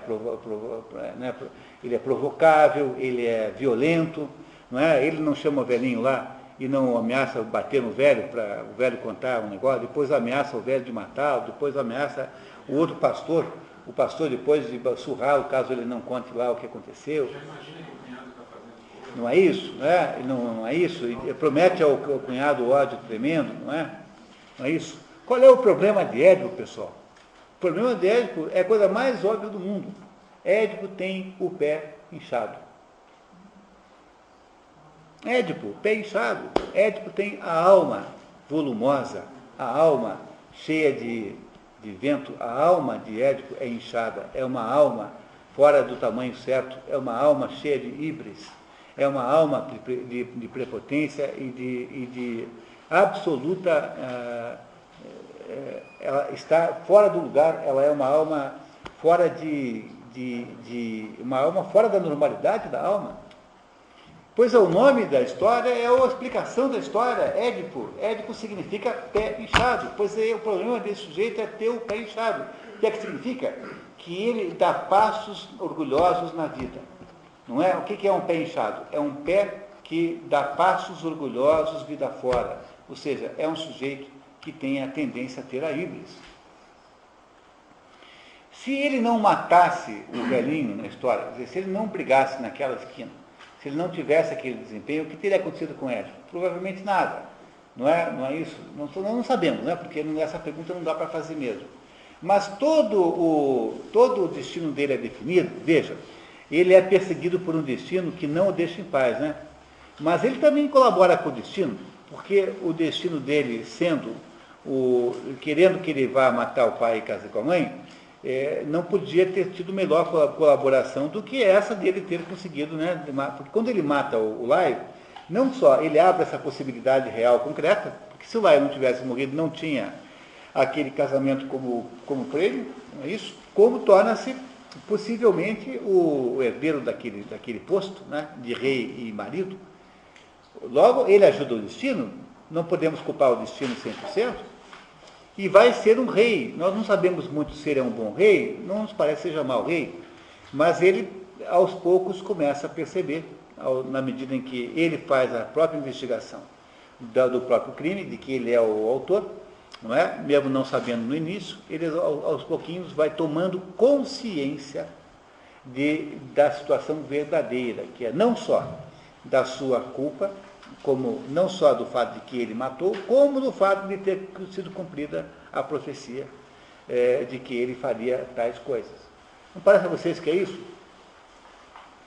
Ora, quando é que o Édipo, então, finalmente produz a consciência total de que ele poderia, de que ele havia errado, não é? O coro nos dá a dica. Chico Moura fala assim, lembra naquele momento até que eu mencionei, li de novo um trechinho, que o tirano tem que tomar cuidado, porque não se pode agir assim com híbris perante os deuses, que isso não dá certo. Ele só toma consciência de verdade quando ele perde a vista para as coisas do mundo luminoso e adquire uma visão interna da sua própria consciência. É nesse momento que ele enxerga alguma coisa. Exatamente como Gloucester, no Rei Lear, exatamente como Sansão, exatamente como Paulo. Não é? Tem o caso de Paulo. O Paulo de Tarso só consegue entender alguma coisa quando fica cego no caminho de Damasco. Antes disso, ele não entende nada. É quando a vista de fora desaparece que o sujeito consegue entender a vista de dentro, a luz interna aparece. E às vezes é preciso que seja assim, porque não é possível fazer de outro modo. E Édipo, então, toma consciência da verdadeira, tem consciência enorme do que fez, mas ele faz o quê? Ele não é uma vítima dessa situação, porque ele, tendo tido consciência disso, ele faz o quê? Ele não resolve, não se torna vítima disso, entregando a sua alma para as Eríneas. Ele vai para Colono, justamente para o santuário das Eumênides. Ir para as Eumênides em Colono significa, eu me arrependo de tudo que eu fiz. E ao me arrepender de tudo que eu fiz, eu passo a ter uma possibilidade de paz interna, uma existência em paz, que é aquilo que Édipo consegue depois no final da vida. Indo na direção da santificação. Ou seja, se essa história toda começa com uma anomalia, digamos, uma anomalia cósmica, que foi a bestialidade do ataque de Laia ao menino, se isso começa com uma espécie de desarranjo da ordem natural das coisas, ele acaba com a recuperação da ordem colocada por Édipo a partir da própria autoimolação, aceitando a sua responsabilidade, produzindo a recuperação da normalidade, que é a razão pela qual, afinal de contas, ele, Édipo, é santificado, porque ele foi capaz de assumir a responsabilidade e readquiriu a capacidade da santidade, então, a partir disso, pelo sacrifício pessoal. Não parece a vocês que isso faz sentido como conjunto interpretativo disso? Professor, ele está fazendo aqui uma apologia do remorso para que a pessoa possa depois conquistar o perdão? Não, ele está fazendo o que o autor está fazendo é outra coisa, já vamos falar disso, tá? Mas a situação em si é um sujeito que tem uma existência inflada de orgulho e que descobre um dia que esse orgulho havia gerado uma autodestruição da sua própria existência. E aí, então, ele se penitencia com a automutilação dos próprios olhos e readquire o poder de enxergar as coisas fora. Aí ele chega à conclusão de que ele, afinal de contas, errou, ele não se acha inocente de modo nenhum, e por assumir a culpa, até mais do que ele deveria assumir, ele se transforma num sujeito santificado, porque ele foi capaz de aceitar a responsabilidade, mesmo não tendo toda a culpa. Ou seja, aquela versão que eu não me lembro a origem, agora é que confirma isso com clareza, dizendo que o Édipo, ao aceitar a responsabilidade pelos seus atos, mesmo que seja uma responsabilidade exagerada, tornou-se de alguma maneira um Deus. É mais ou menos essa a ideia moral que está em torno desse assunto aí. Você aceitar a responsabilidade pelos seus próprios atos. Mas, se você for pensar bem, antes disso, pois não, Clélia? Professor, isso tem alguma coisa a ver com o pecado da soberba, o pecado capital da soberba? Mas sim, por exemplo, há uma porção de paralelos cristãos, né? Veja, o que é o pecado do estupro do menino? É o pecado original. Entenderam que o pecado original você pode comparar aquele estupro com o pecado original? Há um pecado original, não é isso, que preside todo o destino dos outros. Agora, o pecado original não é alguma coisa que você herda e que você não sabe que é, porque esse é o problema aqui. Não é? Se o pecado original fosse um pecado de Adão, fosse um pecado pessoal, não teria nada a ver com isso. Mas essa é a tese de todo mundo que acha que não tem que ter culpa. Até uma heresia cristã chamada pelagianismo. O pelagianismo é isso, é a heresia cristã que acha, é uma heresia de autoria de um sujeito chamado Pelágio, que é Pelágios, né? É do tempo de Santo Agostinho, lá do início do cristianismo, que acha o seguinte: esse negócio de batismo é besteira, porque você batiza as crianças no catolicismo, porque as crianças nascem com o pecado original. Você as batisma para limpar o pecado original. Mas se você não tem pecado original nenhum, para que batisma? Então esse Pelágios achava, que era um padre, né? Achava que o pecado de Adão era um pecado pessoal de Adão. E que os outros todos que não eram Adão não tinham nada a ver com isso. E que, portanto, não tem nenhuma razão para batizar ninguém.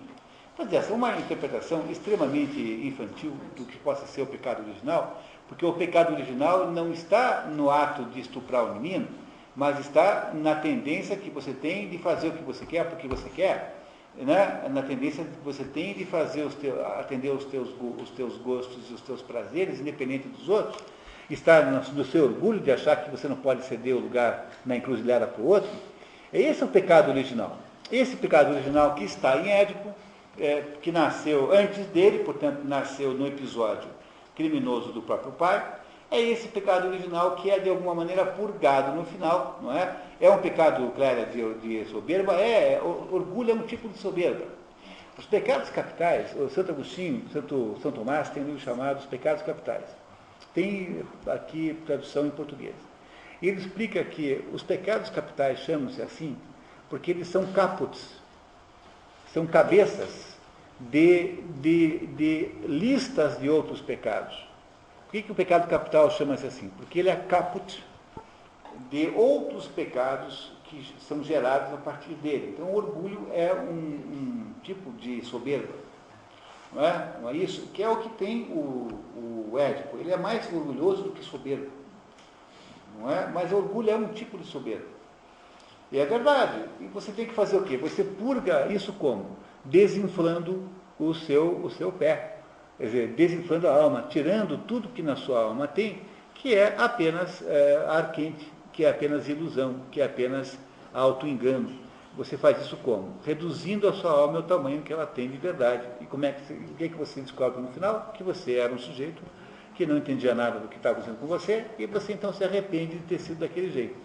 Arrepender-se é fazer uma homenagem às Eumênides. Quando você faz homenagem às Eumênides, você deixa de ser alvo das Eríneas. A sua vida tem uma chance de ter um mínimo de sossego. Porque você já imaginou a pessoa que passa a vida inteira, o cara muito da sua vida se culpando? Já imaginou uma vida humana em que todos os minutos da sua vida são uma culpa? Tem um filme do Jack Nicholson chamado Ironweed, que eu não sei como é que é em português o nome. Ele é... É baseado no romance, né? Então, esse é um filme que o sujeito deixou cair o filho no chão, um bebê, morreu uma criança. Esse sujeito que tinha assim que tinha uma vida assim meio de classe média, né, que tinha uma vida assim mais ou menos, transformou-se num mendigo. Ele passou a ter uma vida absolutamente infernal porque ele não consegue esquecer nem um minuto que ele matou o filho. Essa é a pior inferno que possa existir. Não é à toa que as Eríneas ou as Fúrias habitam o mais profundo pedaço do Tártaro, ou seja, aquele pedaço mais inacessível, né? Fazendo por aí, então, agora uma comparação psicanalítica, né? Aquilo que mais persegue a sua vida é a qual você tem menos acesso, ou seja, o fator de estragar a sua vida mais poderoso e que você menos compreende. Aquela culpa que é uma culpa sem formulação, sem formatação. Mas Édipo faz o quê? Édipo vai lá ao santuário das Eumênides e não das Eríneas. E se arrepende, francamente, de ter feito aquilo. E o que ele faz? Quem é que leva o Édipo para aquele lugar? É a sua filha Antígona. Mas Antígona é o que é? Antígona é uma moça inocente. O que a Antígona representa, diferentemente de Jocasta? Ela representa a terra pura, a terra perfeita, a terra que não está conspurcada pelo processo de confusão que houve antes. Ou seja, ele abandona Jocasta, que é a sua mulher, e que, portanto, estava associada ao próprio desarranjo geral da situação. A Jocasta está associada ao desequilíbrio total da situação, e ele é conduzido para arrependimento por quem? Pela terra legítima, pela terra perfeita, pela terra impoluta da filha.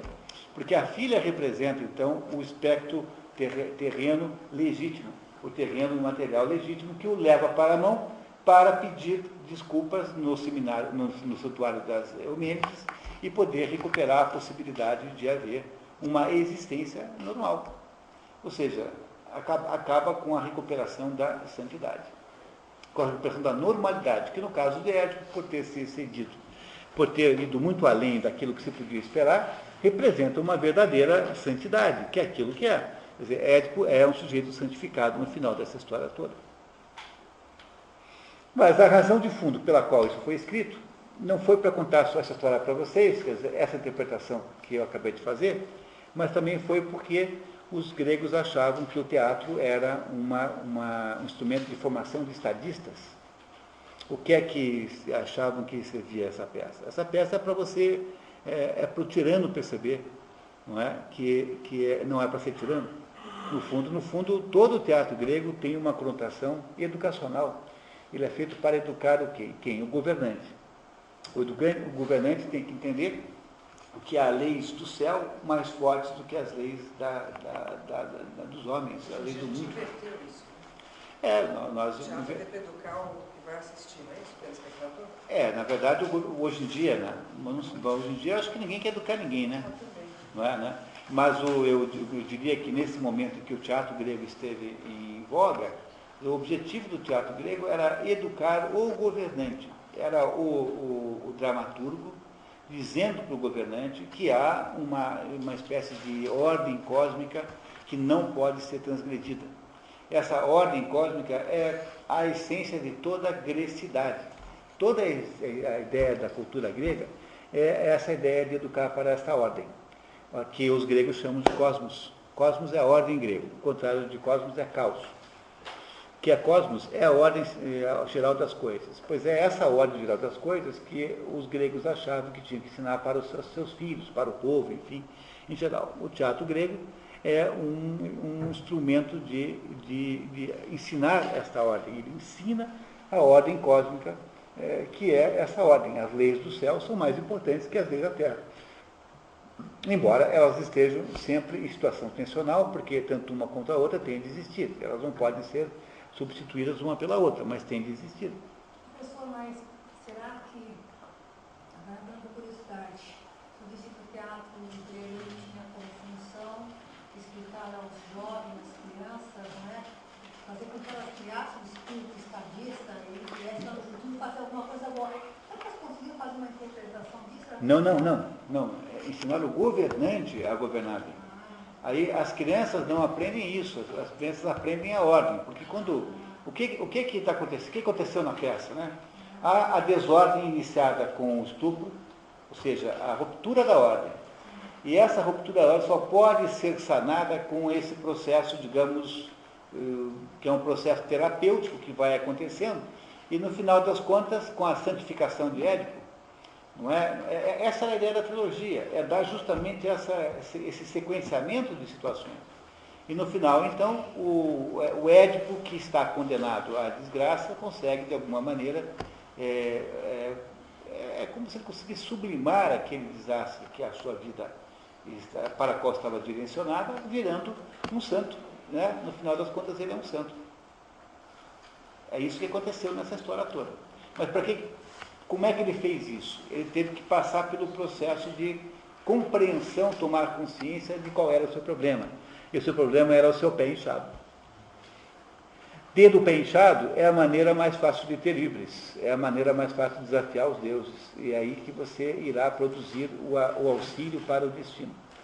E se o destino está contra você pode muito bem interpretar Édipo como um sujeito enganado pelo destino. De fato, ele é enganado pelo destino, mas ele coopera também.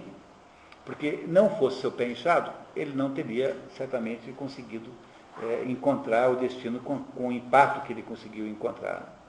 Esse impacto foi grande porque ele coopera com o destino na medida em que ele se deixa levar pelas suas características, digamos, negativas. Ele é um sujeito irracível e violento, você não deve matar 5 pessoas por causa de um acidente de trânsito. Aliás, nenhuma, não é para usar nenhuma, tá? Cuidado, eu não estou sugerindo matar menos de 5. 4 pode. No caso aí, estabelecer ordem na consciência. Então. Isso mesmo. Se você não tiver ordem na consciência, como é que você vai poder? Aliás, para você poder entender a ordem do mundo, a primeira coisa que tem que fazer é botar ordem na sua própria consciência. O Wegener desenvolveu um pouco essa ideia. Quem? O Eric Wegener.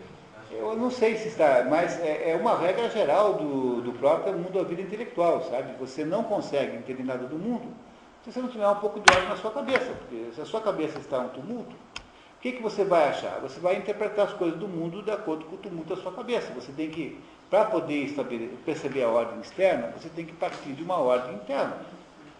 Essa é a função do terapeuta, de modo geral. Né? O terapeuta é o sujeito que põe um pouco de ordem na sua cabeça. Fará por um método X, Y, Z, mas em princípio essa é a ideia. Porque nenhum terapeuta desejaria, em princípio, botar desordem na cabeça de ninguém. Porque o sujeito já vem maluco o suficiente. Né? Não é isso? Maldito seja. Unir só. Né? Não é isso? Sobre o que seria exatamente tratado? Não, é que o Aristóteles quando... veja só, pessoal, é uma pergunta importante. É assim, quando o teatro grego estava no seu auge, Aristóteles não existia ainda. Né? O teatro grego nasce na Grécia porque a religião grega perdeu força. A religião grega, que era mais ou menos, digamos assim, centrada nuclearmente na obra homérica, na Odisseia e na Ilíada, vai perdendo força. O que é perder força? Bom, você chega e começa a achar que os deuses não são de verdade. Quando começa a acontecer isso, começa a perder força a religião grega. O que é substituir como fundamento educacional? O que a substitui é o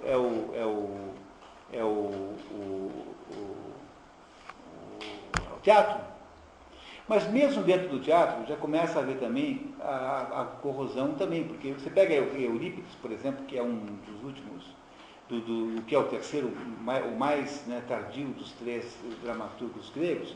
Em Eurípides aparecem diálogos que são inacreditáveis, tipo assim, mas esse Apolo mesmo é uma besta. Quando que Sófocles ou Ésquilo iriam dizer que Apolo é uma besta? Porque não é isso? Quer dizer, aí começa a haver já uma contestação da autoridade dos deuses em Eurípides. Quando o teatro grego perde a sua força, nasce a filosofia grega. Essa sequência. Primeiro a religião grega, depois o teatro grego, depois a filosofia grega. E quando Aristóteles, então, finalmente vai escrever a Poética, que é o primeiro livro de crítica literária do mundo, ele faz o quê? Análise dessas coisas que existiam. Né? E Aristóteles acha que o teatro grego é feito para gerar uma coisa chamada amárcia. Amárcia significa terror em grego. Amárcia, com H na frente. O que é terror?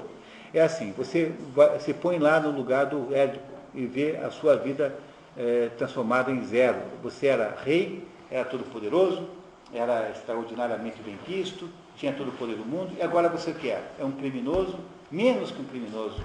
É um sujeito parricida, é incestuoso, é um sujeito mau, todas as coisas do mundo estão erradas agora. Você não tem mais nada. Você tinha tudo e agora não tem mais nada. Isso aconteceu na transição entre o Édipo rei e o Édipo parricida. Não é? E aí o sujeito que está assistindo aquilo ficava aterrorizado com aquilo, porque via aquela situação como sendo a própria. Não é? Como podendo acontecer com ele, então. Mas como aquela situação não acontece com ele, acontece com outro, o resultado final disso é catarse. Catarse, a palavra catarse em grego significa limpeza.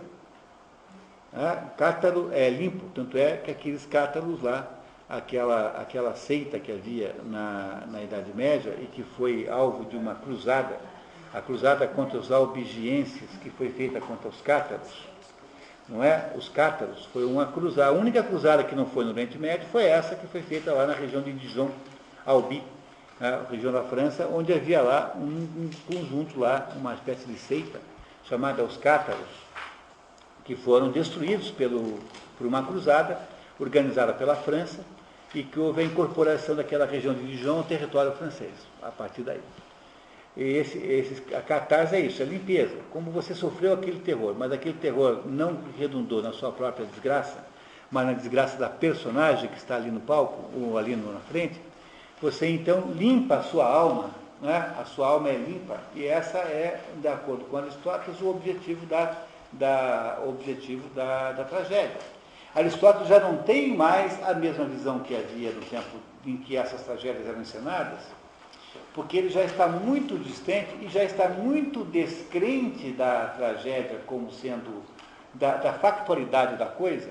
No tempo de Aristóteles já tem filosofia a pleno vapor, quer dizer, Aristóteles já é um filósofo absolutamente claro, um filósofo desenvolvido a toda a sua potencialidade. Para alguém que está no mundo da filosofia, já como Aristóteles, a mitologia grega o que é? É uma espécie de narração folclórica, tem um aspecto cultural, folclórico, mas não é jamais concreta, não é mais real. O que houve nesse processo de decadência da religião, depois o teatro reassume, depois também decai, depois a filosofia retoma, é um processo de destruição, é o Götterdämmerung do Wagner, é o crepúsculo dos deuses. A ideia do crepúsculo dos deuses está em todas as tradições. A quarta ópera do ciclo do Anel, do Wagner, chama-se Götterdämmerung, o crepúsculo dos deuses. A ideia do crepúsculo dos deuses está em todas as tradições. Não é? E aí, então, os deuses mais ou menos morrem. Os deuses já estavam mais ou menos mortos aí no final da história, quando Aristóteles escreve a poética. Por isso que, para Aristóteles, a tragédia grega é interpretada psicologicamente. Entenderam que ele faz uma interpretação psicológica? Mas essa interpretação psicológica só é possível na época de Aristóteles, porque ele já não tem mais a percepção, naquela época em que ele escreveu isso, de quanto a tragédia representava como formação política do homem grego. E para entender isso, melhor você ler a Paideia do Werner Jäger. No Werner Jäger, na Paideia, no livro Paideia, há uma melhor explicação sobre isso. Em 1967, eu estava dizendo que não poderia ser em 1967, mas pelo menos os livros dizem que foi em 1967, foi no Rio de Janeiro, foi encenado, e quem fez o papel direto foi o Paulo Otran. E vieram alguns, 67, e vieram alguns estudiosos, até vieram da França, eles bateram o pé de que realmente ocorreu o incesto, né? E havia outras pessoas também dizendo exatamente o contrário. Isso gerou uma polêmica na época.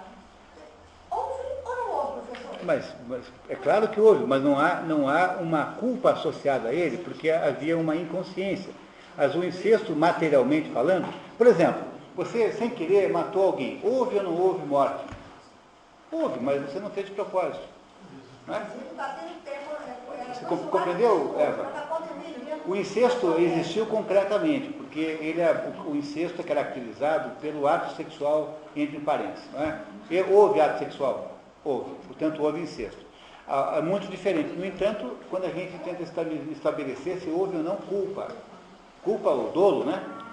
Portanto, uma coisa é a visão, digamos, moral do assunto, e a outra coisa é a visão objetiva do assunto. Quer dizer, objetivamente, não dá para ninguém dizer que não houve incesto, porque tem 4 filhos lá para provar. Esses dois franceses, eles alegavam-se que realmente houve incesto. 2 outros que estavam lá dizendo que não houve incesto. É porque estão falando de coisas diferentes. Porque... Mas o dolo, professor. Pois é, o problema todo é que as pessoas ficam discutindo palavras e não discutem os fatos. A gente não deve discutir palavras, deve discutir fatos ou afirmações, mas nunca palavras. Bom, pessoal, com isso nós estamos aí fazendo um ato incrível, né? Acabando na hora, coisa que é quase impossível de acontecer. Eu queria muito agradecer a todo mundo, aqui a equipe da EC, sempre está muito prestativa, vocês, sobretudo, que vieram. E daqui a mais, acho que uns 30 dias, nós temos Fedra. Fedra é uma complementação natural dessa história de hoje, não percam de jeito nenhum, mas de modo nenhum percam Fedra, que além de ser muito interessante, é uma das mais belas obras literárias já escritas, é uma maravilha, Pedra de Racine. Tá certo? Muito obrigado, até a próxima.